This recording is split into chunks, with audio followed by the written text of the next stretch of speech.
In cities like Shiraz in southern Persia, the frantic race to achieve so much before the oil runs dry seems to threaten the existence of Persia's ancient culture. This is the country whose phenomenal industrial growth rate is approaching that of Japan. But Persia remains Persia. The man and woman on the street is deeply conscious of those 25 centuries of history, and not a little surprised at modern Persia's sudden and unexpected rise to prominence in the Middle East and the world. These are heady days for Persia, flexing its muscles as a political power barely a decade after it seemed likely to squander its wealth and opportunity as some other oil-rich countries have done. Persia has lately assumed a more neutral stance, treading a broad path between east and west, but visibly leaning more west than east. The resultant peace and stability have had their inevitable effect.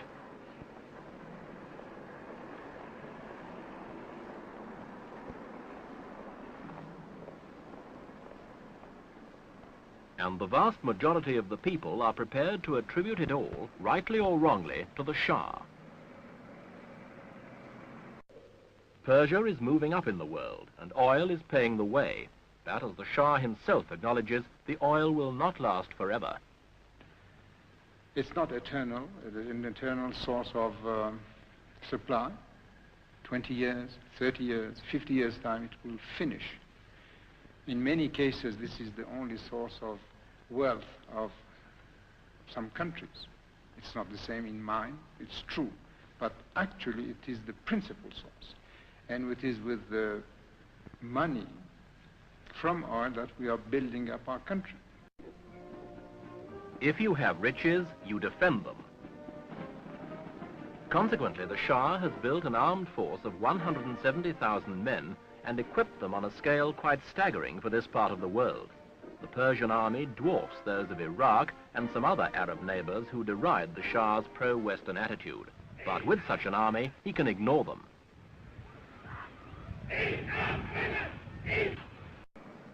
In October this year, Persia officially celebrated 2,500 years of the peacock throne with a dazzling display of splendor worthy of an emperor. They erected a latter-day pyramid as a lasting memorial to the Shah and invited kings, queens and statesmen to the week-long festivities at Persepolis to celebrate with them. It was a huge public relations exercise perhaps, paid for to the tune of $30 million by the Persian people and timed nicely by the Shah himself as the latest in a chain of events designed to draw world attention to modern Persia. But for all that, the Persians appear happy to foot the bill.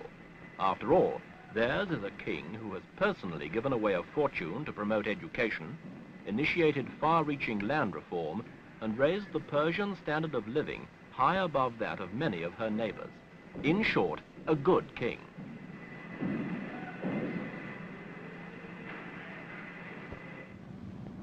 Dramatically, Persia has emerged from its past to become a recognizable power in the world. Little more than a decade ago, it was engulfed in an orgy of internal political squabbling which forced the Shah into exile and threatened to end his reign.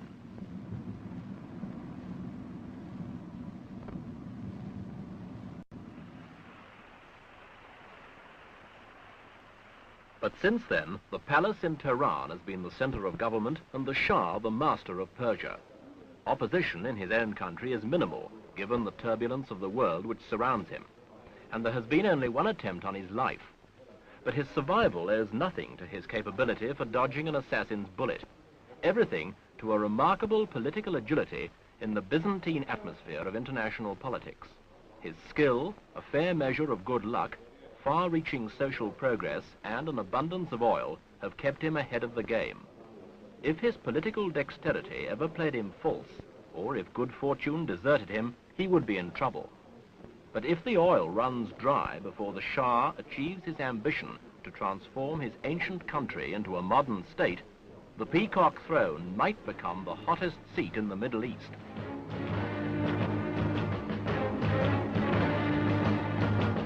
But outside, in Persia's rapidly expanding industrial sector, these are boom times. The Shah delighted Persian businessmen by welcoming foreign companies from Japan, Europe and America offering them facilities, tax concessions, an expanding market, and a growing force of semi-skilled labor, particularly in the car industry.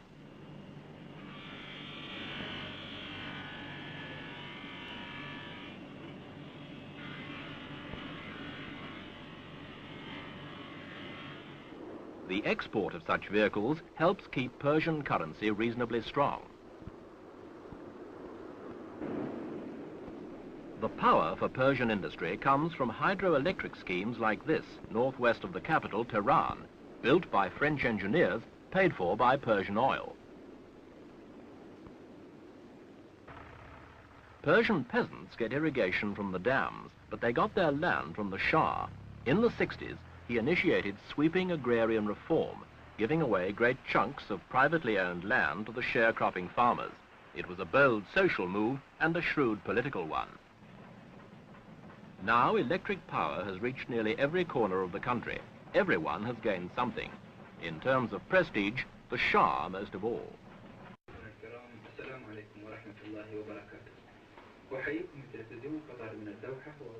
And if you have an army which is not actually fighting, put it to work. In fact, the Shah used his army to launch an offensive against Persia's chronic illiteracy. In 1963, it spearheaded the White Revolution, a package of educational and social reform which largely offset unrest amongst Persia's left wing.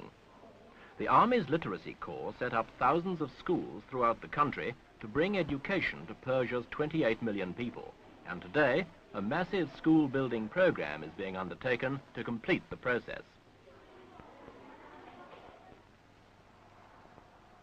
Gradually then, the pattern of Persia is changing. Women still spend a lifetime weaving a carpet as they always did. When our present contract is finished, the best thing that could happen is that we, producing countries, or owners of that underground wealth, which unfortunately one day is going to finish. The best way is that we produce it ourselves, on our own. We refine it, we transform it into various products, and the oil companies, the same, or new organization, I don't know, this depends on the other side, will come here or in other producing countries just and only as buyers. Iran's natural wealth enables it to buy a wide range of foreign expertise and investment in its economy. And in accordance with its neutral position, it does deals regardless of politics. Car factories and a diesel engine plant have been built in cooperation with Britain. West Germany has installed an aluminium smelting complex.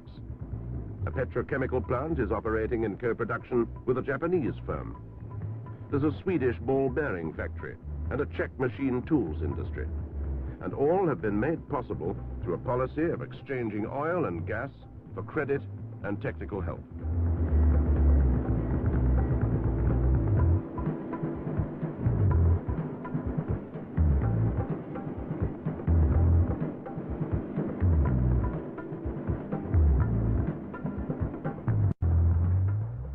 Light industries have been established in numerous centers away from the principal towns. Consequently, desert areas and simple people have been transformed. 10 years ago, the hand plow was a sophisticated implement.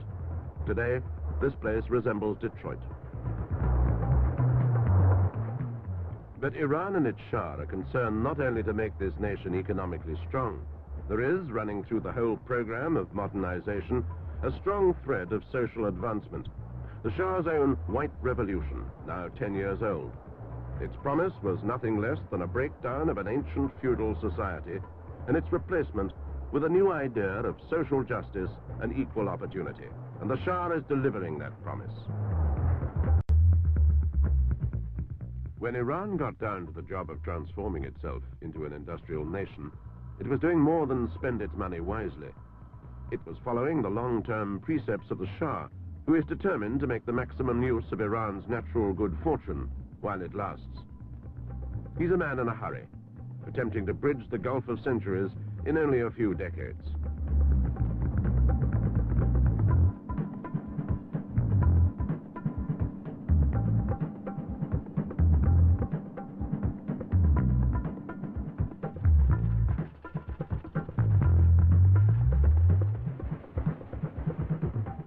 Iran is also tying its industrial expansion program to massive social advancement. 10 years of this aggressive economic policy has already raised the average Iranian worker's income from $220 a year to $550. By the end of its new 5-year plan, during which a further 2 million jobs will have been created, it's estimated the average income will rise to $950. And it's no pipe dream. Industrial output during the last 5-year period grew by over 11% a year, and in 1972 alone was over 14%. And under a fair capital system like Iran's, the more people produce, the more they earn.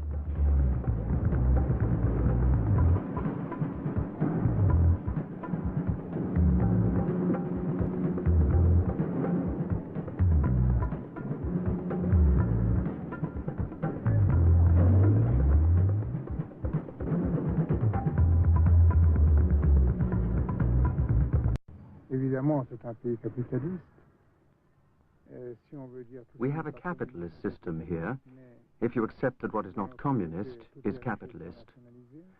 On the other hand, all wealth has been nationalized. All natural resources, such as the forests, the land, the water, the steel and the oil industries.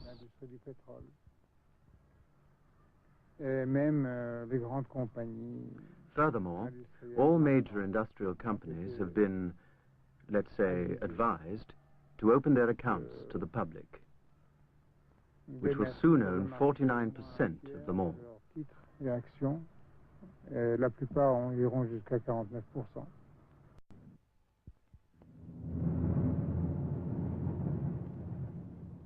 The sheer pace and the size of Iran's overdue industrial revolution can be measured day by day in the rapidly expanding factory estates, now thrusting upward in the desert.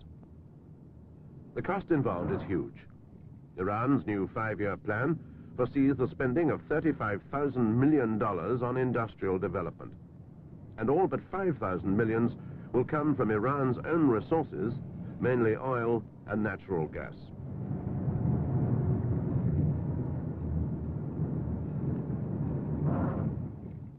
Natural gas is Iran's newest discovery.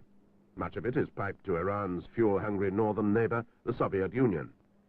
In a massive reciprocal deal signed in 1966, natural gas paid for this Soviet-built steelworks near Isfahan, now capable of producing 700,000 tons of steel a year.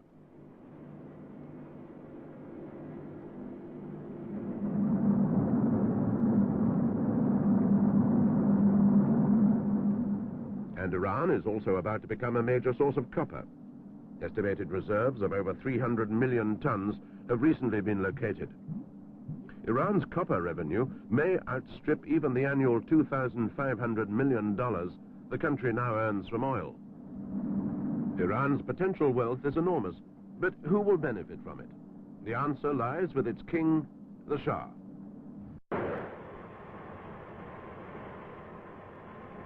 Realistically, the Iranians calculate that their oil will reach a peak of exploitation soon, and if its own industrialization continues apace, it'll need much of it for its own machines. But in the meantime, it supplies 5% of the oil needs of the world, and as such, it's of critical importance. Our oil policy is a very independent and aggressive one. We want to do everything we can to bring its benefits to the people of our country, to establish industries in the interior of Iran, using the byproducts of oil, and to ally ourselves with those who will help us exploit our oil production, all the way from the pump down. This policy is different from that of other oil countries like Iraq. The situation here is different. We don't have Iraq's problems.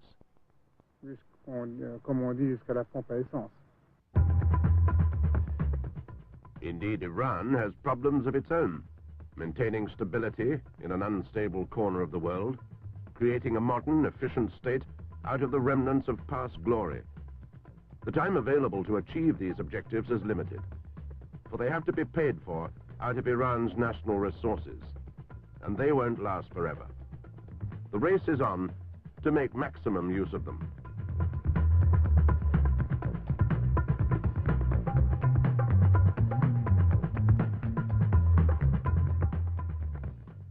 But Iran appears to be winning.